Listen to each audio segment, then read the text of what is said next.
Assalamualaikum warahmatullahi wabarakatuh. Perkenalkan, nama saya Indah Khairunisa dengan NIM 202105200028. Baiklah, di sini saya ingin menyelesaikan tugas evaluasi capaian pembelajaran saya dengan mata kuliah Agama Islam atau Akidah Akhlak dengan dosen pengampu Bapak Halim Purnomo. Baiklah, di sini saya ingin membuat kesimpulan tentang makalah atau jurnal yang telah ditugaskan oleh Bapak tersebut pada waktu sebelumnya, dengan judul makalah atau jurnal saya yang berjudul Antisipasi Perilaku Kriminal pada Remaja di Media Sosial Melalui Metode Kualitatif. Abstrak. Blog jejaring sosial dan wiki adalah bentuk media sosial yang paling umum digunakan oleh orang-orang di seluruh dunia, dan penggunaan media sosial yang terus-menerus dan tidak terkendali berdampak pada perilaku remaja yang tidak baik. Pendahuluan. Penyimpangan perilaku sosial adalah ketika perilaku individu tidak sesuai dengan norma yang berlaku pada masyarakat, dan perilaku ini dapat dianggap sebagai sumber masalah karena membuat resah masyarakat sekitar, baik secara langsung maupun tidak langsung. Dalam kehidupan masyarakat, tentunya ada norma atau aturan yang berlaku dan dijadikan sebagai tolak ukur untuk menentukan baik atau buruknya suatu perilaku untuk dilakukan. Penyimpangan perilaku sosial adalah ketika perilaku individu tidak sesuai dengan norma yang berlaku pada suatu masyarakat, dan perilaku ini dapat dianggap sebagai sumber masalah karena membuat resah masyarakat sekitar, baik secara langsung maupun tidak langsung. Media sosial adalah halaman atau aplikasi yang memungkinkan pengguna untuk membuat dan berbagi konten atau terlibat dalam jejaring sosial yang paling umum digunakan oleh orang-orang di seluruh dunia. Media sosial sering disalahartikan sebagai media sosial atau media online, di mana pengguna dapat mudah berpartisipasi, berbagi, dan membuat konten untuk blog, jejaring sosial, wiki, forum, dan dunia virtual. Dalam dunia pendidikan sekarang ini, sudah banyak guru yang membagikan ilmunya melalui media sosial seperti melalui channel YouTube. Hal ini memudahkan para remaja, khususnya untuk pelajar secara online, untuk menambah wawasan keilmuannya yang selama ini belum tersampaikan di sekolah. Bahkan, media sosial bisa dijadikan sebagai sumber penghasilan, bisa sebagai media bisnis online atau menjual jasa melalui media sosial. Baiklah, poin selanjutnya ada tinjauan pustaka. A. Definisi kriminologi. Nama kriminologi ditemukan oleh P. Tony Park 1830 sampai 1911, seorang antropolog Prancis. Secara harfiah berasal dari kata crimen yang berarti kejahatan atau penjahat, dan logos yang berarti ilmu pengetahuan. Sehingga kriminologi dapat berarti ilmu tentang kejahatan atau penjahat.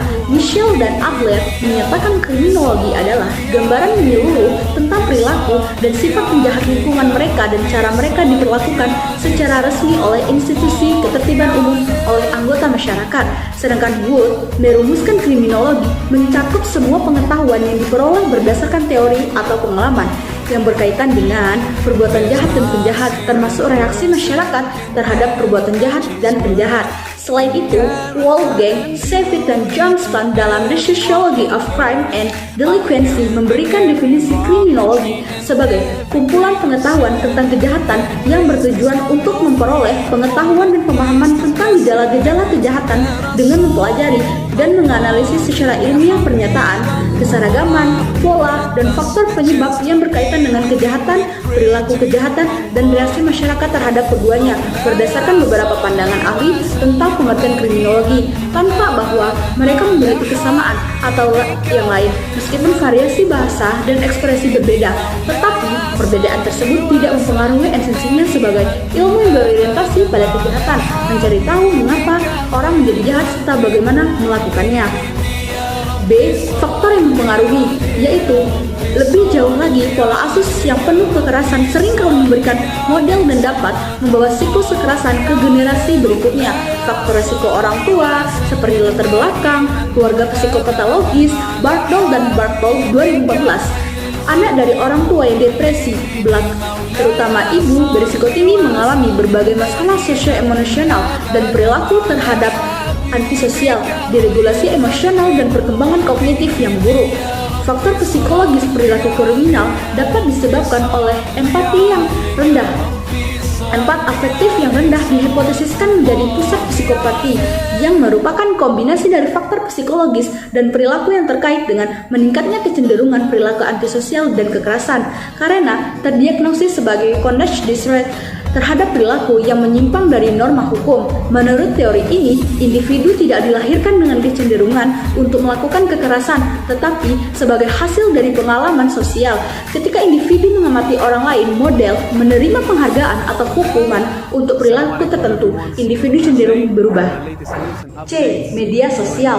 Media sosial adalah media online dengan penggunanya dapat dengan mudah berpartisipasi, berbagi, dan membuat konten termasuk blog, jejaring sosial, wiki, forum, dan dunia virtual.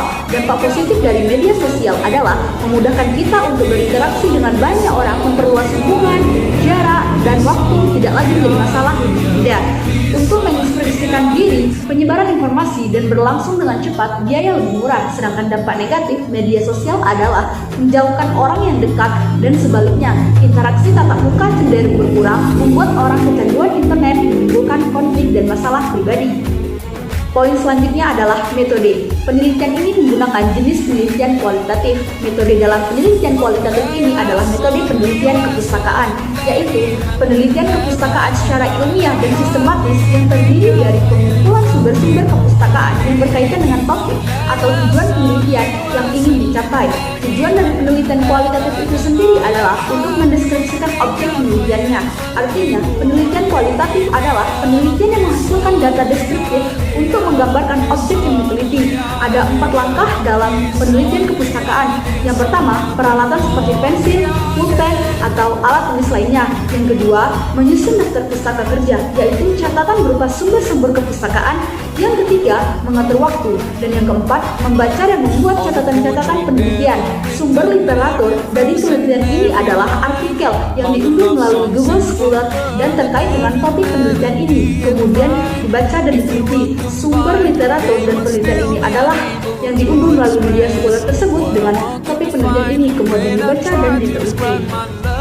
Baiklah, poin selanjutnya ada pembahasan. Yang pertama, pengaruh media sosial terhadap perilaku remaja. A. Dampak negatif. Dampak negatifnya bagi perkembangan fisik interaksi remaja dengan internet banyak mengurangi aktivitas pergerakan karena konsep internet untuk memudahkan kehidupan manusia sehingga akan mengurangi banyak pergerakan. Obesitas atau kegemukan juga merupakan kasus yang terjadi akibat kurangnya aktivitas fisik. B. Dampak pada perkembangan emosi dan akal pada remaja. Jika lingkungan sosial yang melingkupi remaja berupa lingkungan sosial yang virtual dan tidak nyata, maka perkembangan emosi remaja juga cenderung lemah karena adanya umpan baik dari lingkungan virtual yang tidak dapat disesuaikan dengan keinginan individu, sehingga individu harus mengembangkan keterampilan dan emosional untuk mengatasinya. C. Dampak pada perkembangan kecerdasan.